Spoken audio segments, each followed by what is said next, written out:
Hello and welcome to my very first anime review. I know there are plenty of other anime reviewers out there like Bennett the Sage, Black Critic Guy, Hesu Otaku, Arcada, etc. But I thought I would try it out anyway. And I'll be starting off with this. Fatal Fury, Legend of the Hungry Wolf.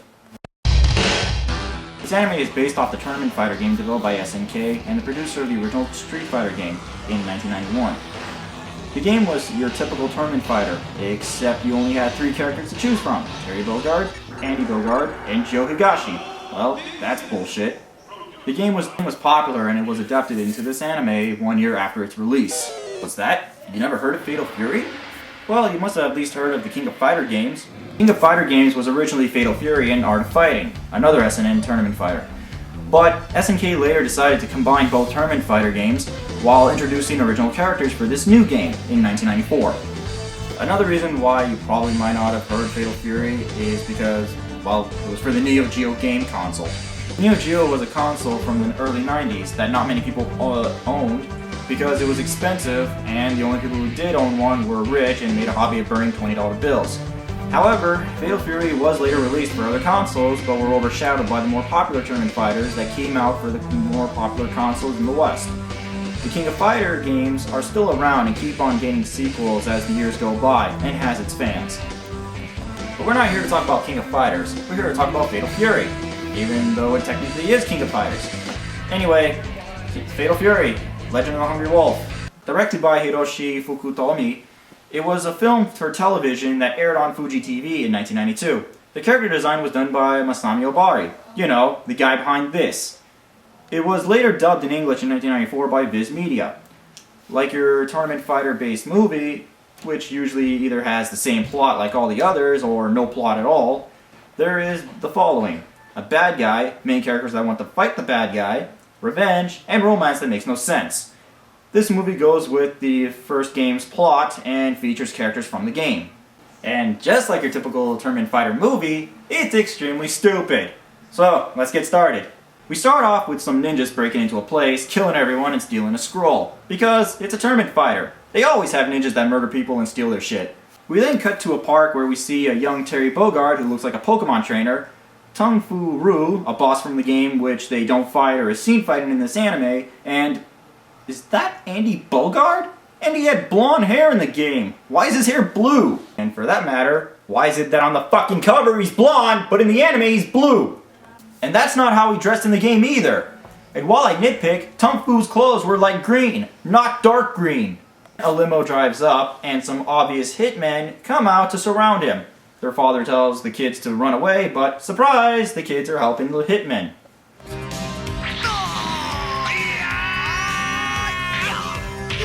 That's fucking stupid. Never try to look awesome or dramatic when you're trying to kill someone. Just go for the kill. And also, why don't they just run him over with a car? Or better yet, why don't they have fucking guns? Father kicks all their asses and he gets stabbed in the back. And naturally, he is pissed. Fuck you, asshole.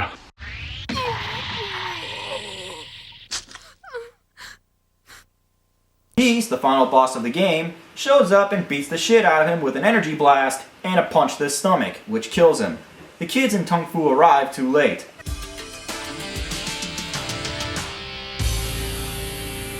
Gee, I wonder if they're gonna fall in love later in the movie. Geese gets a phone call telling him about the scroll that was stolen, which means that he is behind its theft. It is later revealed that Geese killed Terry and Andy's father because Tung Fu chose their father over Geese to be the heir to the school and its secret techniques. They cannot call the police because Geese probably bribed them. Terry, Andy, you must now begin a journey to perfect your skills. When your journey is complete, I will teach one of you the secrets of Hakyoko Seiken. Return here in 10 years, then you can avenge your father's murder. Hey, asshole, why can't you train them yourself? Why do they have to go on a fucking journey for 10 years on their own? You yourself can train them and teach them the techniques. 10 years have passed and Terry has returned after capturing all 150 Pokemon. We then see Geese with some men discussing about the King of Fighters tournament. Geese hears from his cliched henchman that someone is asking about him and sends Billy Kane, a fighter from the game who has the wrong bandana, to look and see who it is. That's him over there.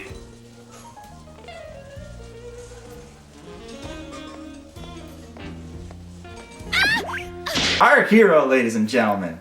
We then see the green-haired girl, named Lily and now grown up, coming down the stairs. She throws a rose saying that whoever catches it will hang out with her. Naturally, everyone fights over it until Terry catches it, prickling in his thumb, and he isn't fazed by it. Nice flower, miss, but next time I'd prefer one without the thorns. Such a gentleman. I like you. Slut. I should mention that Lily was actually made up for this movie. She's not even in the game or even mentioned. She's only made up in this movie so that Terry can have a love interest. However, she does make a cameo in the background of the Mexico stage in King of Fighters 94. So, a fight breaks out because everyone's again to Lily's panties, who hasn't, but Terry beats the shit out of all of them. Then suddenly...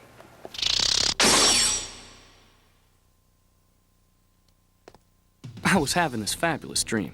Now why'd you have to go and wake me up? Sorry, it was an accident. If sorry solved everything, who'd need the cops? A kickboxer. Looks like fun.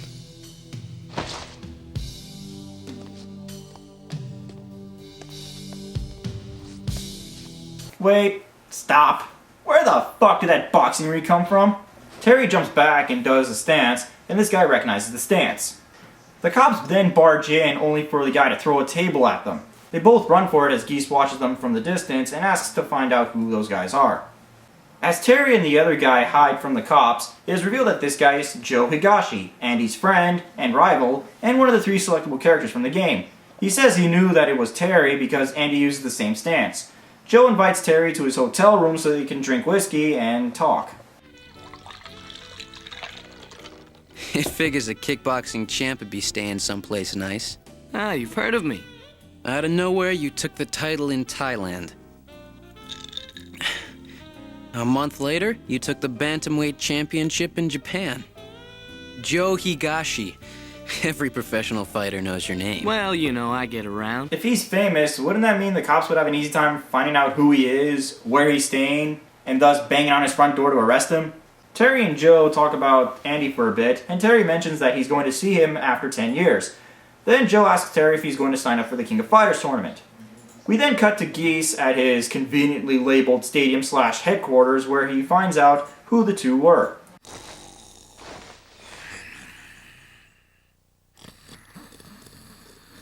How did Joe snore with his mouth closed? Terry leaves the hotel into a back alley and bumps into Lily, who is giving gold coins to poor kids. Wait, gold coins? What the hell is the currency there? Lily says it's sad how the kids are living, and Terry says he knows someone like them, but is in a cage. It's Lily, no shit. Lily gets mad because she says Terry doesn't understand or some shit like that, and Terry tells her to escape from her cage and live for herself. All this is happening while Geese is watching them from his limo. Lily goes to the car and Terry finally recognizes her as the girl that helped kill his dad. How he failed to recognize her up until now is because he's an idiot. Later, Terry returns to the graveyard that he's supposed to visit. Andy comes out of the tree and attacks Terry because... The fight is interrupted by Tung Fu, who tells them to stop, and just like the other two, he's wearing the same outfit from 10 years ago. They all say hello and compliment each other, then go to have a meeting at lunch. Tung Fu explains that there is a way to beat Geese by learning the Hurricane Punch, which was not written in the scroll. But Tung Fu, being an asshole, says he will only teach one of them the technique. Andy demands that he be taught the technique, but Tung Fu says he will choose and it doesn't matter who's the stronger fighter. Geese was stronger than their father, but he chose Jeff to become the heir instead of Geese because Geese had a lust for power. You know, evil. Andy doesn't buy this shit and asks Terry to fight.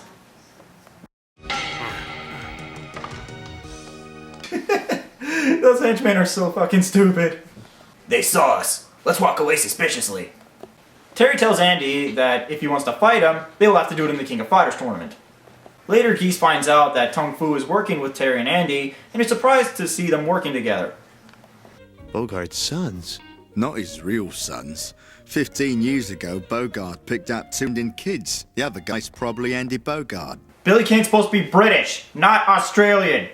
Henchmen also mention that Tung Fu plans to teach them the secret technique, and Geese is surprised that it isn't written down on the scroll, and orders his men to kill all 3. Billy then mentions that Joe, Terry, and Andy all signed up for the tournament.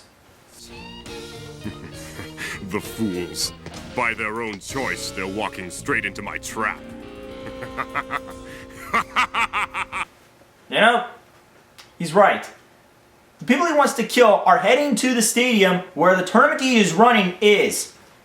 If he wants to kill them, he could just have his henchmen go anywhere in the stadium and kill them anywhere, or rig fights and just call it an accident. In other words, this plan is stupid.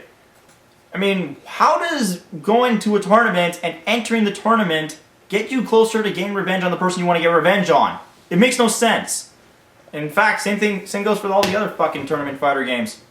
Days later, tournament is starting, blah blah blah. Raiden and Michael Max from the game fight each other and look nothing like they did in the game. Geese gives Lily a bottle of champagne, which is obviously poison, and tells her to give it to Terry.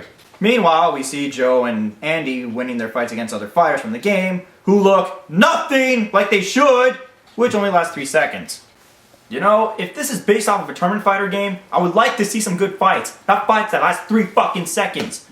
And if Geese wants them dead, how come he hasn't killed them yet? Just have your henchmen go up to them and shoot them when they're alone, or rig fights. Or better yet, now that I think about it, where are his fucking ninjas? You know, the ones from the beginning of the fucking movie? Lily goes to Terry's room to deliver him the poison. They share a few words with each other, and Terry asks about the champagne, which Lily replies saying that she wants to share it. Terry, like an idiot, takes it. Wait, what kind of champagne is that? Looks like fucking Perrier. Who the fuck puts Perrier in a champagne bottle?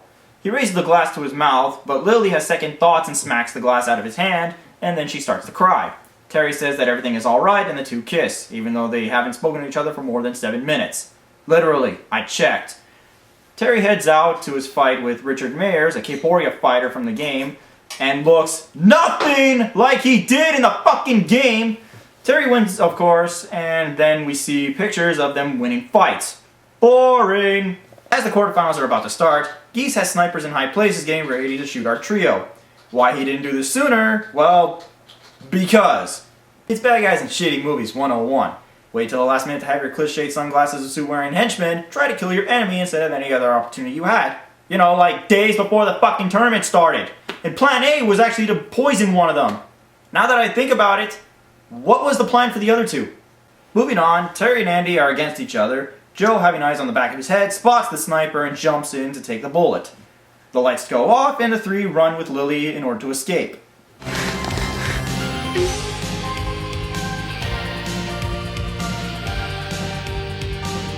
What the fuck are they doing? They're just chilling there! Lily helps the three escape but is confronted by Geese. Geese uses energy blast which launches her out the window and she lands head first to the ground. Lily! Lily! Terry, forgive me. Bullshit much? She shouldn't be talking. That's instant death falling from 4 stories onto your head.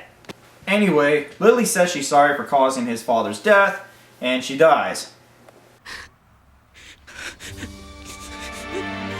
Lily! I've only known her for 10 minutes! Things look worse when Geese's henchmen arrive, but Tung Fu comes to the rescue in a jeep. They hop in, and none of the henchmen open fire. You know, idiots. Billy comes out of nowhere and jabs a stick through the windshield and into Tung Fu, but the gang still manages to escape. After the escape, the gang brings Tung Fu to the hospital, where the doctor says that he's in a coma and doesn't have much longer to live.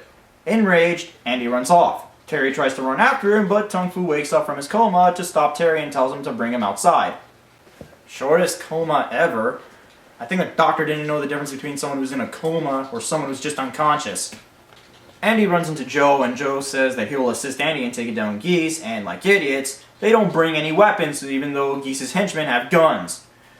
In the hospital's garden, Tung Fu tells Terry that he will teach him the Hurricane Punch because of some bullshit about terrifying with nature and not emotions. Tung Fu demonstrates and tells Terry to imitate a stance as though he were taking a shit, which Terry doesn't do properly.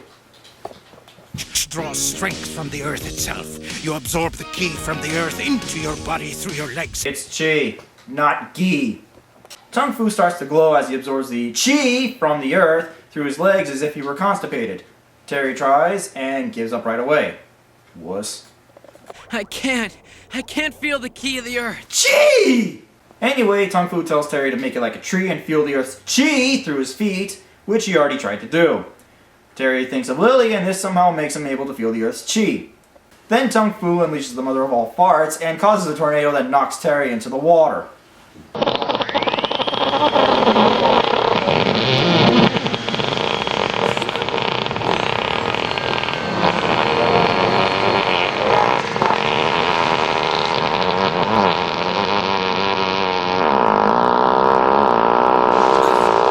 Terry gets out of the water, but only to find out that Tung Fu is dead.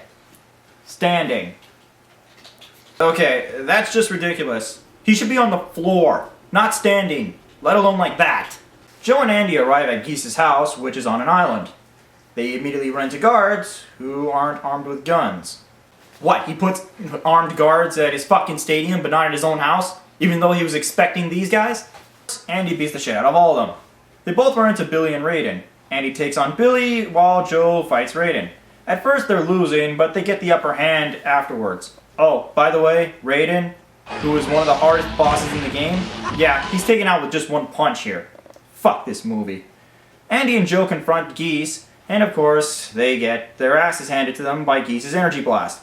Terry arrives to see Andy on the floor, and Andy tells him to get revenge for their father, which is what he was going to do anyway. Terry does a power wave attack, but Geese moves out of the way like a person from Dragon Ball Z. Geese pushes Terry, and Terry starts to give up hope. Already. Wuss. None of my techniques work. He knows every move. Dude, you only did 2 fucking moves. Geese does his energy wave again, but Terry blocks it easily. One raises the question, if the thing is so easy to stop, why do people let themselves get seriously hurt by it? Terry gets ready to do the hurricane punch, but it doesn't work.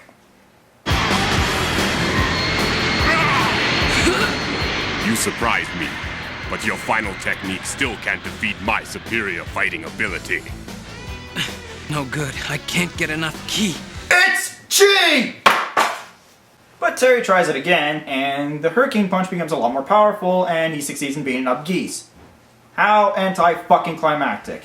Joe comes out of nowhere, carrying Andy. Hey, where the fuck were you? You could have helped, you know. Sometime later, I think, they never really explain, the three are at the graveyard. Joe says he's going back to Thailand to compete to become champion. Andy is going on another journey to train, and Terry... I'm going to go and learn how to draw even more power up from the earth. Okay, you do that. Or go on another journey to collect the next 100 Pokemon. So the three say their goodbyes and fuck off into their own directions. The end. Oh, that was Fatal Fury, Legend of the Hungry Wolf. And it was stupid. What did you expect? It's your typical tournament fighter movie. Cliched, stupid, and boring. They got almost all the character designs wrong, and the fights only last 3 seconds or with 1 hit. It definitely contradicts what it says on the back. 2 furious battles. But if you're a fan of the King of Fighter games or any of the SNK video games, then go ahead and watch this film. Just don't look up the god-awful live action. Believe me, it's far fucking worse.